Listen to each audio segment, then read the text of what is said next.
Assalamualaikum warahmatullahi wabarakatuh. Perkenalkan, kami dari kelompok 8 kelas FM 23D ingin mempresentasikan materi yang berjudul tuberkulosis. Perkenalkan, saya Suli Salsapi Jeria sebagai moderator dan rekan saya. Saya Risma Apriliani. Saya Safa Berlina.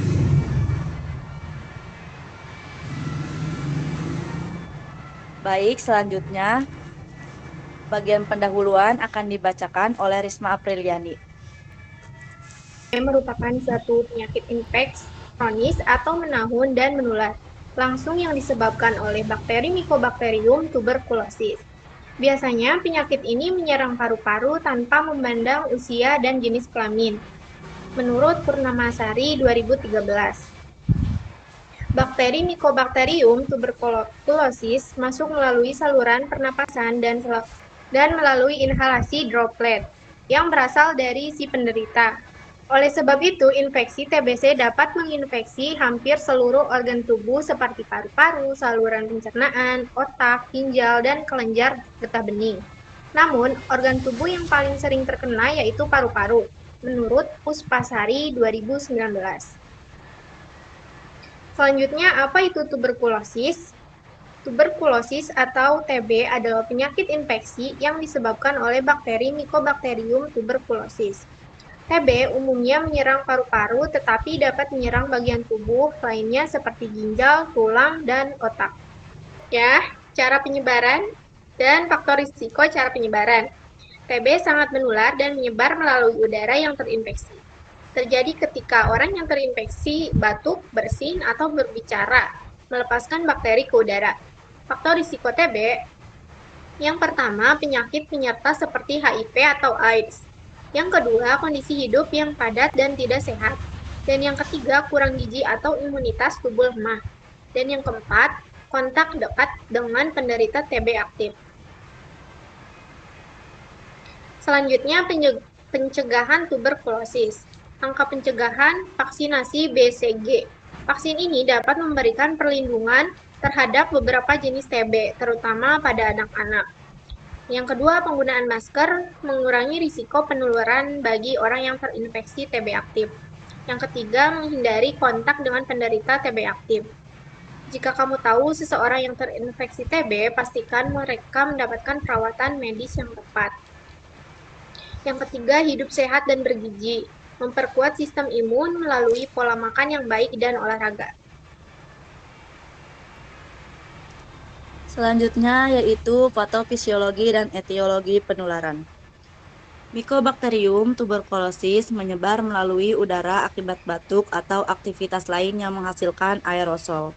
Kontak dekat dengan penderita TB meningkatkan risiko infeksi. Faktor risiko.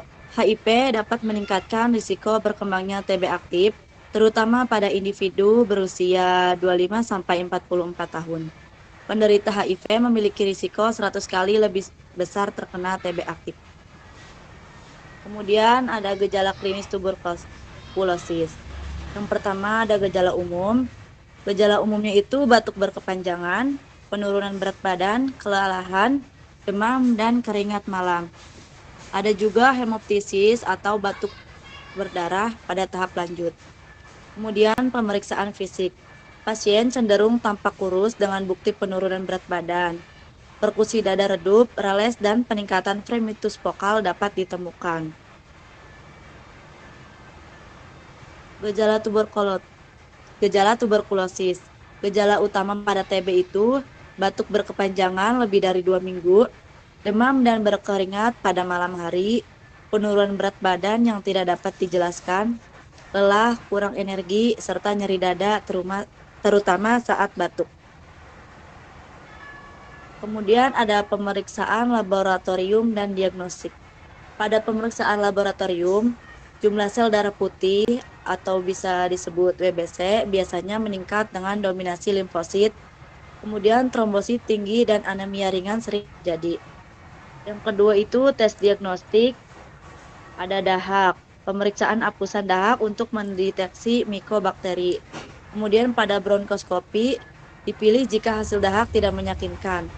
Selanjutnya ada foto ronsen dada. Foto ronsen dada menunjukkan infiltrat bercak atau nodular dan pembentukan kavitas.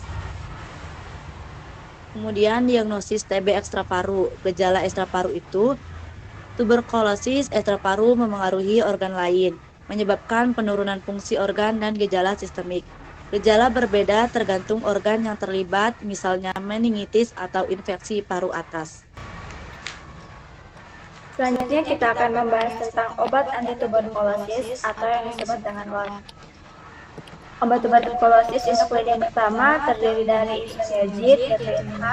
Dosisnya umumnya diberikan 5 mg per hari dengan dosis standar 300 mg per hari untuk orang dewasa.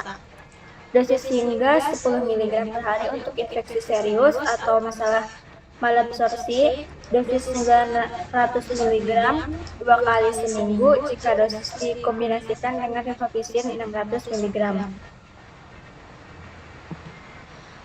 Terus efek samping dari penggunaan isoniazid ini yaitu neuropati perifer atau kerusakan saraf.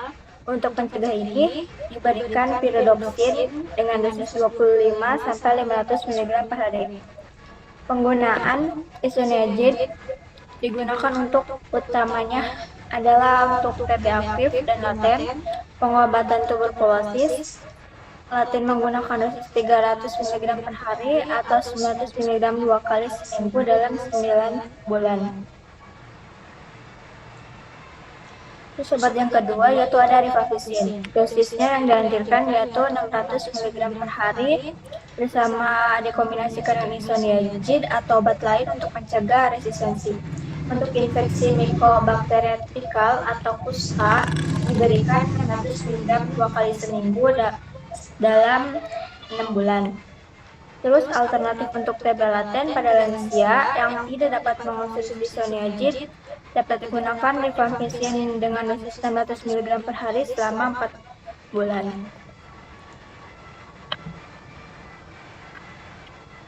Terus obat yang ketiga yaitu streptomycin. Dosisnya dapat diberikan 500 mg per hari secara intramuskular atau intravena pada orang dewasa. Untuk anak-anak dosisnya dari 20 sampai 40 mg per hari, tetapi tidak melebihi batas yang dianjurkan yaitu 1 sampai 1,5 gram. Dosis ini diberikan setiap hari selama beberapa minggu. Kemudian 1 sampai 1,5 gram 2 atau 3 kali seminggu selama beberapa bulan. Terus penggunaannya untuk infeksi resistensi terhadap obat lain, kombinasinya harus digunakan bersama obat lain untuk mencegah resistensi virus Candida. Efek samping dari obat ini yaitu hepatotoksik atau kerusakan hati pada 1-5% pasien terbukti. Terus hiperosemia pada asam urat tinggi meskipun tidak selalu menjadi alasan untuk menghentikan terapi, tetapi dapat menyebabkan gout pada sebagian orang. Terus selanjutnya ada efek samping mual, muntah, demam juga bisa terjadi. Setelah kita membahas obat lini pertama, selanjutnya kita akan membahas obat lini kedua. Obat lini kedua itu terdiri dari yaitu contohnya etinomida, dosis yang dianjurkan yaitu 250 mg per hari dapat ditingkatkan hingga 1 gram per hari. Efek samping dari obat ini yaitu iritasi lambung, gejala neurologis, hepatotoksik. Diperlukan pyridoxine untuk mengurangi efek samping neurologis.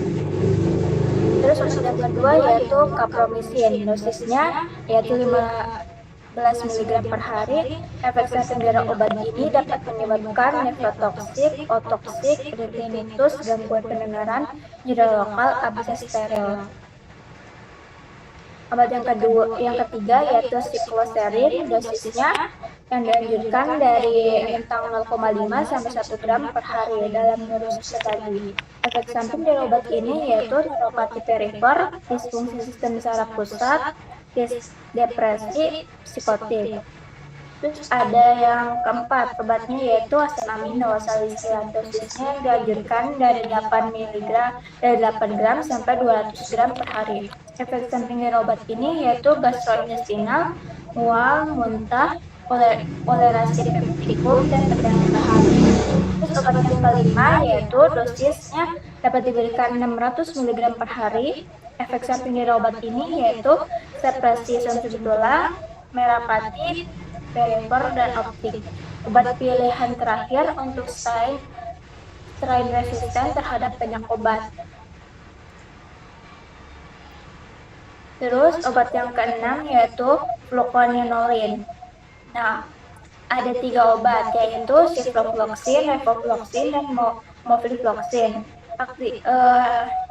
Obat ini menghambat aktivitas terhadap Mycobacterium tuberculosis dan Mycobacterium atypica.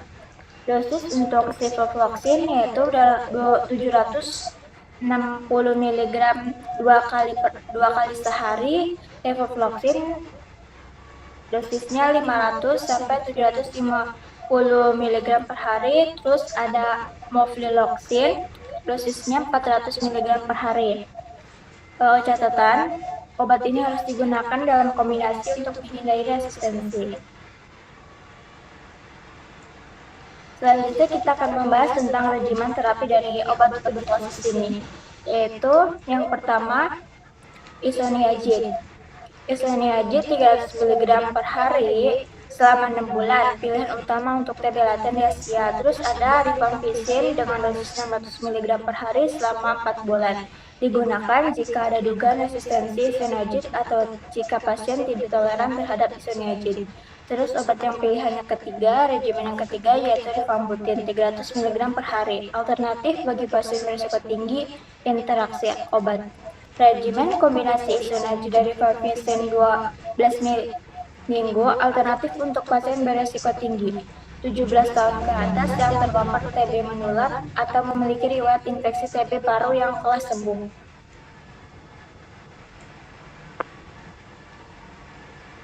Selanjutnya kita akan membahas tentang monitoring dan evaluasi terapi TBC.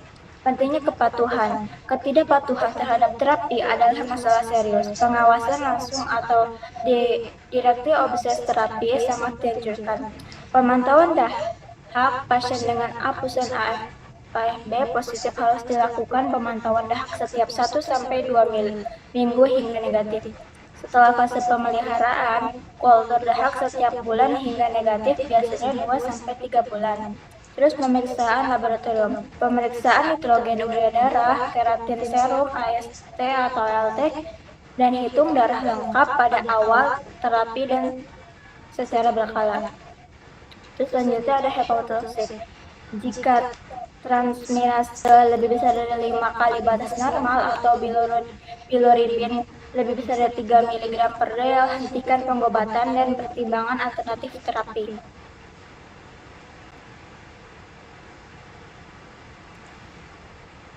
Selanjutnya yaitu kesimpulan pada materi tuberkulosis, yaitu tuberkulosis merupakan penyakit menular yang disebabkan oleh Mycobacterium tuberculosis yang dapat berupa infeksi laten atau aktif.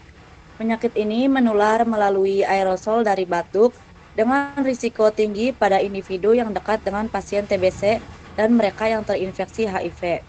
Sebagian besar infeksi primer tidak menunjukkan gejala, tetapi sekitar 5% dapat berkembang menjadi TB aktif. Gejala klinis TBC meliputi batuk, penurunan berat badan, demam, dan malam, dengan kemungkinan kelainan pada pemeriksaan paru yang kadang terlihat normal. Pengobatan TB meliputi kombinasi beberapa obat antituberkulosis dengan durasi minimal 6 bulan.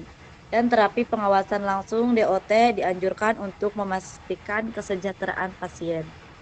Pemantauan ketat terhadap hasil kultur dan efek samping obat sangat penting untuk mencegah komplikasi dan memastikan efektivitas pengobatan.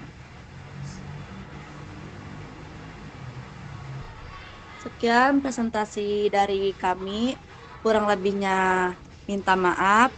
Wassalamualaikum warahmatullahi wabarakatuh.